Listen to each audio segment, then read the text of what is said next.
Sabarimala സ്വർണ്ണക്കൊള്ളക്കേസിൽ Devaswom board ഉദ്യോഗസ്ഥർക്കെതിരെ ഹൈക്കോടതി ശക്തമായ വിമർശനമുന്നയിക്കുകയാണ്. അന്വേഷണ സംഘം ഇപ്പോൾ വരെ ചെയ്ത പരിശോധനകളുടെ റിപ്പോർട്ട് കോടതിയിൽ സമർപ്പിച്ചിട്ടുണ്ട്. ഉണ്ണികൃഷ്ണൻ പോറ്റി സ്വർണം തട്ടിയെടുത്തെങ്കിലും ബോർഡ് അത് തിരികെ എടുക്കാൻ ശ്രമിച്ചിട്ടില്ല. കട്ടിളയിൽ നിന്ന് 409 ഗ്രാം സ്വർണം വേർപെടുത്താൻ ബോർഡ് അനുമതി നൽകിയതായും കോടതി കണ്ടെത്തി. അതേസമയം കൊണ്ടുപോയ ദ്വാരപാലക ശില്പം തന്നെയാണോ തിരികെ കൊണ്ടുവന്നതെന്നും കോടതി സംശയിക്കുന്നു. കോടതി CBIക്കെതിരായ ക്രിമിനൽ ഗൂഢാലോചനയും പരിശോധിക്കണമെന്ന് നിർദ്ദേശിച്ചിട്ടുണ്ട്.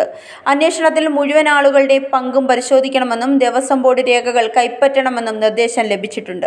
അന്വേഷണം 6 ആഴ്ചയ്ക്കുള്ളിൽ പൂർത്തിയാക്കണമെന്നും 2 ആഴ്ചയ്ക്ക് ശേഷം പുരോഗതി റിപ്പോർട്ട് സമർപ്പിക്കണമെന്നും കോടതി നിർദ്ദേശിച്ചു. കേസിൽ അറസ്റ്റിലായ ഉണ്ണികൃഷ്ണൻ പോറ്റിയുടെ മൊഴിയിൽ നിന്നും ദേവസ്വം ബോർഡ് ഉന്നതരും ഉദ്യോഗസ്ഥരും സ്വർണ്ണക്കൊള്ളയിൽ പങ്കുള്ളതായി വ്യക്തമാക്കിയിട്ടുണ്ട്. കേസ് നവംബർ 15-ന് വീണ്ടും പരിഗണിക്കും. Zag news, Thiruvananthapuram. നേരിന്റെ വാർത്തകൾ നിങ്ങളുടെ വിരൽത്തുമ്പിലെത്താനായി സാഗ് ന്യൂസ് ചാനൽ സബ്സ്ക്രൈബ് ചെയ്തും ഷെയർ ചെയ്തും ഒരു ശരിയായ മാധ്യമ നിലപാടിനൊപ്പം നിൽക്കാൻ ഞങ്ങൾ നിങ്ങളെ ക്ഷണിക്കുന്നു.